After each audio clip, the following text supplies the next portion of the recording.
প্রীতি জিন্তা হেঁটে যাচ্ছে, ওকেও জুম করে ওর ব্যাগটা দেখাচ্ছে লিটারালি। আর ওই ভিডিওতে হাজার হাজার ভিউজ আর লাখ লাখ ভিউজ আর হাজার হাজার লাইকস। তো আমি বললাম সিরিয়াসলি, মানে আমাদের দেশে ওকে চলছে, মানে ওইটা নিয়ে আমি অনেক ফেড আপ, বাট ওই দেশে Preity Zinta who is a big shot in Bollywood, তাকে নিয়েও এরকম হেঁটে যাচ্ছে বেচারি, তার পেছন থেকে ফোকাস করে ভিডিওটা করে ছেড়ে দিছে।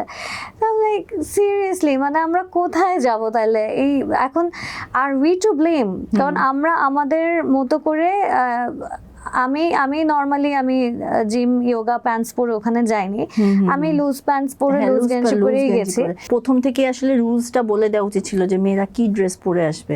ওরা ইয়োগাটা পরে গেছে, আই থিংক ওরা মনে করেছে যে ওটা ফ্লেক্সিবল হবে, ওদের মুভমেন্ট করতে ইজি হবে। বাট ওখানে যে কোনো একটা মানুষ মোবাইল দিয়ে ওদের এইভাবে করে ক্যামেরা করছে, মানে ভিডিও করছে জুম করে, এটা তো আসলে আমরা আগে প্রথমে কেউই বুঝি নাই।